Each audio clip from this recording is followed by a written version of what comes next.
ಇವರನ್ನ ಕರ್ನಾಟಕದ ವಿವೇಕಾನಂದ ಎಂದೇ ಕರೆಯುತ್ತಾರೆ. ಇವರು ವಿಜಯಪುರದ ಜೀವಂತ ದೇವರು ಎಂದು ಪ್ರಸಿದ್ಧರಾಗಿದ್ದಾರೆ. ಇವರಿಗೆ ಪದ್ಮಶ್ರೀ ಕೊಟ್ಟರೂ ಕೂಡ ಅದನ್ನ ನಮ್ರವಾಗಿ ವಾಪಸ್ಸು ಮಾಡಿದ್ದಾರೆ. ಹೌದು, ಅವರೇ ಜ್ಞಾನಯೋಗಿ ಶ್ರೀ ಸಿದ್ದೇಶ್ವರ ಸ್ವಾಮೀಜಿಯವರು. ಬನ್ನಿ ಸ್ನೇಹಿತರೆ, ಇವತ್ತಿನ ಈ ವಿಡಿಯೋದಲ್ಲಿ ನಿಮಗೆ ಶ್ರೀ ಸಿದ್ದೇಶ್ವರ ಸ್ವಾಮೀಜಿಯವರ ಕೆಲವು ಅದ್ಭುತ ಮಾಹಿತಿಯನ್ನ ಕೊಡ್ತಾ ಇದ್ದೀನಿ. ಅದಕ್ಕಿಂತ ಮೊದಲು ನೀವು ನಮ್ಮ ಚಾನಲ್ಗೆ ಹೊಸಬರಾಗಿದ್ದರೆ ದಯವಿಟ್ಟು ಈಗಲೇ ಸಬ್ಸ್ಕ್ರೈಬ್ ಮಾಡಿ, ಜೊತೆಗೆ ಬೆಲ್ ಐಕನ್ ಕೂಡ ಪ್ರೆಸ್ ಮಾಡಿ.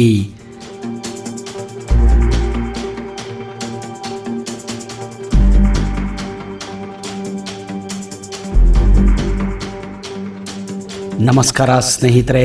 ಶ್ರೀ ಸಿದ್ದೇಶ್ವರ ಸ್ವಾಮೀಜಿಯವರು ವಿಜಯಪುರ ಜಿಲ್ಲೆಯ ತಿಕೋಟ ತಾಲೂಕಿನ ಬಿಜ್ಜರ್ಗಿ ಗ್ರಾಮದ ಸಾಮಾನ್ಯ ರೈತ ಕುಟುಂಬದಲ್ಲಿ 1941 ಅಕ್ಟೋಬರ್ 24ರಂದು ಜನಿಸುತ್ತಾರೆ. ಸಿದ್ದಗೊಂಡಪ್ಪ ಇವರ ಬಾಲ್ಯದ ಹೆಸರು. ಅವರು ಹುಟ್ಟಿದ ಮನೆ ಅವರಿಗೆ ಪಂಚಪ್ರಾಣವಾಗಿತ್ತು. ಇದುವೇ ಅವರ ಮೊದಲ ಪಾಠಶಾಲೆ ಕೂಡ. ಇಲ್ಲಿಯೇ ಆಟದ ಜೊತೆಗೆ ಪಾಠವನ್ನು ಕಲಿತಾ ಬಿಜ್ಜರ್ಗಿ ಗ್ರಾಮದ ಶಾಲೆಯಲ್ಲಿಯೇ 4ನೇ ತರಗತಿಯವರೆಗೆ ಓದಿದ ನಂತರ ಅವರು ಮಲ್ಲಿಕಾರ್ಜುನ ಸ್ವಾಮಿಗಳ ಬಳಿ ಬರುತ್ತಾರೆ. ಬೆಳೆಯುವ ಪೈರು ಮೊಳೆಯಲ್ಲೇ ಎಂಬಂತೆ ಬಾಲಕ ಸಿದ್ದೇಶ್ವರನ ಚುರುಕುತನ ಮಲ್ಲಿಕಾರ್ಜುನ ಸ್ವಾಮಿಗಳ ಗಮನಕ್ಕೆ ಬರಲು ತಡವಾಗಲಿಲ್ಲ.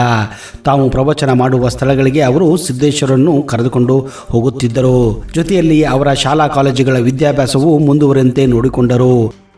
ಮುಂದೆ ಅವರು ಧಾರವಾಡದ ಕರ್ನಾಟಕ ವಿಶ್ವವಿದ್ಯಾಲಯದಲ್ಲಿ ಪದವಿ ನಂತರ ಸ್ನಾತಕೋತ್ತರ ವಿದ್ಯಾಭ್ಯಾಸಕ್ಕಾಗಿ ಕೊಲ್ಲಾಪುರ ವಿಶ್ವವಿದ್ಯಾಲಯದಿಂದ ತತ್ವಶಾಸ್ತ್ರ ವಿಷಯದಲ್ಲಿ MA ಪದವಿಯನ್ನ ಉನ್ನತ ಶ್ರೇಣಿಯಲ್ಲಿ ಪಾಸು ಮಾಡುತ್ತಾರೆ. ಶ್ರೀ ಸಿದ್ದೇಶ್ವರ ಸ್ವಾಮೀಜಿಯವರು ಸರಳವಾದ ಸ್ಫೂರ್ತಿದಾಯಕ ಜೀವನ ಶೈಲಿಯನ್ನು ಹೊಂದಿಕೊಂಡಿದ್ದರು. ತತ್ವಜ್ಞಾನಿ, ಆಲೋಚಕ ಸಿದ್ದೇಶ್ವರ ಸ್ವಾಮೀಜಿಯವರು ಪ್ರಪಂಚಾದ್ಯಂತ ಆಧ್ಯಾತ್ಮಿಕ ಪ್ರವಚನಗಳನ್ನು ವಿತರಿಸಿದ್ದಾರೆ. ಪೂಜ್ಯ ಶ್ರೀ ಮಲ್ಲಿಕಾರ್ಜುನ ಸ್ವಾಮಿಗಳ ಪ್ರವಚನ ಮೂಲಕ ಜನರಲ್ಲಿ ಜ್ಞಾನದ ಜ್ಯೋತಿಯನ್ನು ಬೆಳಗುತ್ತಿದ್ದರು. ಕರ್ನಾಟಕವಲ್ಲದೆ ಮಹಾರಾಷ್ಟ್ರ, ಮಧ್ಯಪ್ರದೇಶ, ಗುಜರಾತ್ ನಗರಗಳಲ್ಲಿ ತಿಂಗಳುಗಟ್ಟಲೆ ಪ್ರವಚನ ನೀಡುತ್ತಿದ್ದರು. ಭಾರತ ಸರ್ಕಾರ ನೀಡಿದ ಅತ್ಯುತ್ತಮ ನಾಗರಿಕ ಗೌರವ ಪ್ರಶಸ್ತಿ ಮೇಲೆ ನನಗೆ ಅಪಾರ ಗೌರವವಿದೆ. ಪದ್ಮಶ್ರೀ ಪ್ರಶಸ್ತಿ ಘೋಷಿಸಿದ್ದಕ್ಕೆ ನನಗೆ ಧನ್ಯವಾದಗಳು. ಆದರೆ ನಾನೊಬ್ಬ ಸರಳ ವ್ಯಕ್ತಿ, ಸಾಮಾನ್ಯ ಜೀವನ ನಡೆಸುತ್ತಿದ್ದ ವ್ಯಕ್ತಿ. ಆಧ್ಯಾತ್ಮಿಕ ಬೋಧನೆಯ ಮೂಲಕ ಜನರ ಜೀವನ ಉದಾತ್ತಗೊಳಿಸುವುದೇ ನನ್ನ ಮುಖ್ಯ ಉದ್ದೇಶ. ಹೀಗಾಗಿ ಯಾವುದೇ ಪ್ರಶಸ್ತಿಗಳ ಅವಶ್ಯಕತೆ ನನಗಿಲ್ಲ ಎಂದು ನಮ್ರವಾಗಿ ಅದನ್ನು ಹಿಂದಿರುಗಿಸಿದ್ದರು. ಜ್ಞಾನಯೋಗಿ ಶ್ರೀ ಸಿದ್ದೇಶ್ವರ ಸ್ವಾಮೀಜಿ ವಿಜಯಪುರದ ಜೀವಂತ ದೇವರು ಎಂದು ಪ್ರಸಿದ್ಧರಾದ ದೈವಭಕ್ತಿ ಎಂಬ ನೈಜ ಮತ್ತು ನೇರ ಉದಾಹರಣೆಯಾಗಿದೆ. ಅವರ ಭಾಷಣಗಳು ಪ್ರತಿಯೊಬ್ಬರ ಜೀವನದಲ್ಲಿ ಅದ್ಭುತ ರೂಪಾಂತರವನ್ನು ತಂದಿದೆ ಮತ್ತು ಅಂತಿಮವಾಗಿ ಶಾಂತಿಯುತ ಮತ್ತು ಸಂತೋಷದ ಜೀವನಕ್ಕೆ ಕಾರಣವಾಗಿವೆ. ಇವರಿಗೆ ಕರ್ನಾಟಕವಲ್ಲದೆ ಭಾರತಾದ್ಯಂತ ಕೋಟ್ಯಾನುಗಟ್ಟಲೆ ಭಕ್ತ ವರ್ಗವೇ ಇದೆ. ಇತ್ತೀಚೆಗೆ ಮಾನನೀಯ ಪ್ರಧಾನಮಂತ್ರಿಗಳು ಸಿದ್ದೇಶ್ವರ ಸ್ವಾಮೀಜಿಯವರನ್ನ ಭೇಟಿ ಕೂಡ ಆಗಿದ್ದರು. ಹಾಗೂ ಅವರು ಇತ್ತೀಚೆಗೆ ಆಸ್ಪತ್ರೆಯಲ್ಲಿದ್ದಾಗ ಫೋನಿನ ಮುಖಾಂತರ ಅವರೊಂದಿಗೆ ಸಂಭಾಷಣೆಯನ್ನು ಕೂಡ ಮಾಡಿದ್ದರು.